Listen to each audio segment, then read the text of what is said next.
अगर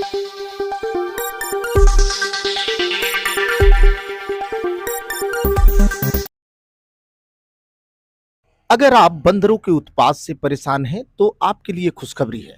वन विभाग ने बंदरों को अपनी वन जीव सूची से बाहर कर दिया है। बंदरों की तेजी से बढ़ती संख्या आम जनता और किसानों के लिए परेशानी का सबब बन गई है। परेशान जनता को समझ में नहीं आता था कि वह इन उत्पाती बंदरों से निजात कैसे पाए, किसके दरबार में गुहार लगाए।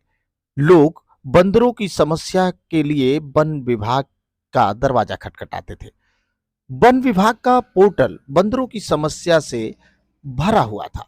ग्राम पंचायत और नगर पंचायतें इस जिम्मेदारी से बचती चली आ रही थी, लेकिन अब शासन ने बंदरों को वन्य सूची से बाहर कर दिया है।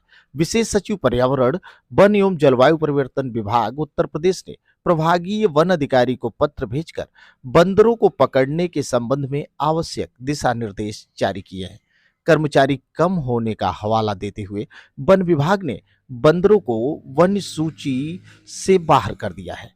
अब अगर बंदर उत्पात मचा रहे हैं तो आप इन्हें पकड़ने की सूचना अपनी ग्राम पंचायत और नगर पंचायत को दे सकते हैं। अब बंदरों को पकड़ने की जिम्मेदारी वन विभाग की नहीं रही, ग्राम पंचायत और नगर पंचायत इसकी जिम्मेदार होंगी। वन विभाग, जिसके पास लगातार बंदरों के उत्पात को लेकर शिकायतें पहुंचती रहती थी, आईजीआरएस पहुंचता रहता था, लेकिन वन विभाग का कहना है कि उसके पास पर्याप्त कर्मचारी नहीं है जिससे वे इन उत्पाती बंदरों को पकड़ सके। बताते चले कि बंदरों की तेजी से बढ़ती संख्या और इनका उत्पात आम जनता को तबाह किए हुए है। स्थिति ये है कि ये बंदर लोगों को काट लेते हैं, छतों से धकेल देते हैं, छोटे छोटे बच्चों को नुकसान पहुंचा देते हैं।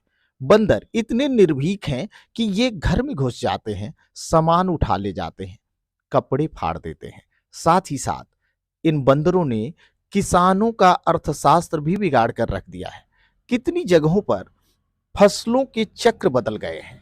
जो खेती किसान बरसों से करते चले आ रहे थे, इन बंदरों की वजह से उन्हें अपने खेती के उत्पाद को ही बदल देना पड़ा।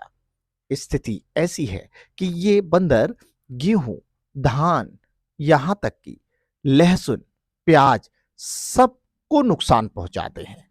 अब अगर खेती करनी है तो चारों तरफ से जाल लगाकर ही करनी है।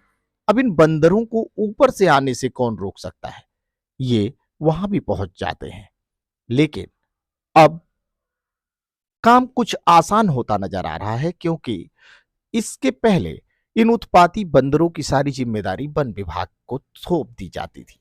वन विभाग जो सिर्फ एप्लीकेशन ले लेता था, उसके पास निदान करने का कोई भी रास्ता नहीं था।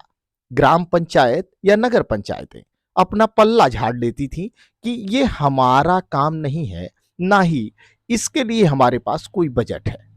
लेकिन अब जब बंदर वन्य जीव सूची से बाहर हो गए हैं, तो अब इसकी सीधी जिम्मेदारी ग्राम पंचायतों और नगर पंचायतों की हो ही जाती है। अब अगर जनता परेशान है तो वो अपने प्रधान जी से या नगर पंचायत के ईओ या अध्यक्ष से इसकी शिकायत कर सकती है, और ग्राम पंचायतों, नगर पंचायतों का ये दायित्व होगा कि इन उत्पाती बंदरों से आम जनता को निजात दिलाए।